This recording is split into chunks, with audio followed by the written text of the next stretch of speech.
हाँ जी दोस्तों, नमस्कार। स्वागत है आपका आपके अपने चैनल सोनू मिश्रा मैथमेटिक्स में। तो चलिए, रेशियो के एक बहुत ही शानदार सवाल आज मैं आपको सिखाने जा रहा हूँ। तो मैं चाहूँगा कि आप वीडियो पॉज कर लें और इस क्वेश्चन को खुद से सॉल्व करने की कोशिश करें।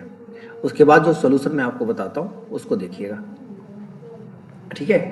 तो फिलहाल मैं आपको लेके चलता हूँ सोल्यूशन की दुनिया में।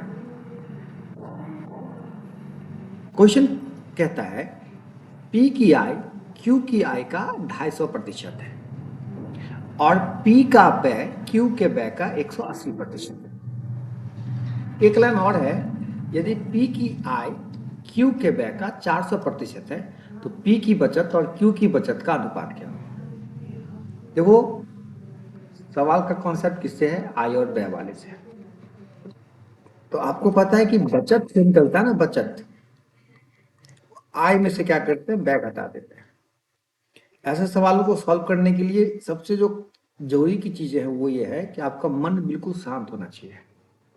जल्दीबाजी बिल्कुल भी आपकी मन में नहीं होनी चाहिए, तब जाके आप ऐसे सवालों को सीख पाइए।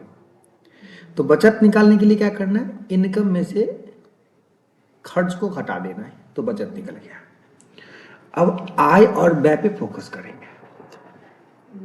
कहता है पी की आय क्यू की आय का 250% है।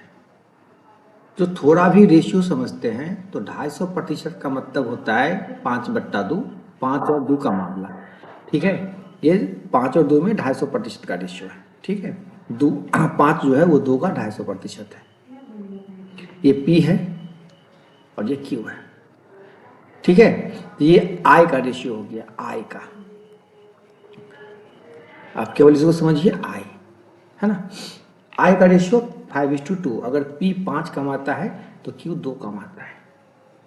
अब चलिए क्या कहता है, पी का व्यय क्यू के व्यय का 180% है। अगर क्यू 100 खर्च करता है तो पी 180 खर्च करता है। आप इसको रेशियो में लेके चलते हैं तो 18:10 का रेशियो आता है या 9:5 का रेशियो आता है, ठीक है। हम 180 100 भी लेते हैं ना, कोई भी दिक्कत नहीं था। डिजिट छोटा कर देते हैं ताकि समझने में आसानी हो जाए। अब इस क्वेश्चन में सबसे जबरदस्त लाइन दे रखा है, ये वाला लाइन, पी की आय क्यू के व्यय का 400% है।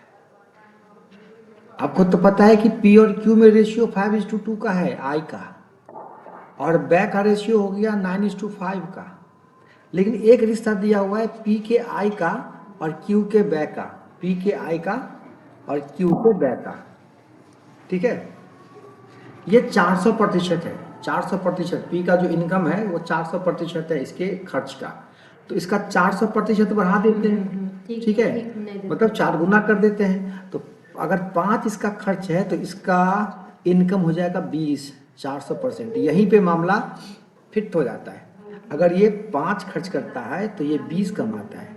अब ये 20 कमाएगा तो तो 5:2 के रेशियो में। ये देखिए, ये 4 गुना 5 चौके 20, तो ये कमाएगा 2 चौके 8। अब देखिए, 20 कमाएगा, 9 खर्च करेगा तो कितना बचाया? 11 बचाया। ये 8 कमाया और 5 खर्च किया, कितना बचाया? 3 बचाया। तो 11:3, ये हो गया जी आपका आंसर। उम्मीद है कि ये कॉन्सेप्ट समझ में आ गया होगा। नहीं समझ में आया तो एक बार फिर से वीडियो देख लीजिए, समझ में आ जाएगा। और वीडियो कैसा लगा कमेंट बॉक्स में कमेंट करके जरूर बताइएगा। मिलते हैं अगले वीडियो में, तब तक के लिए टाटा बाय बाय।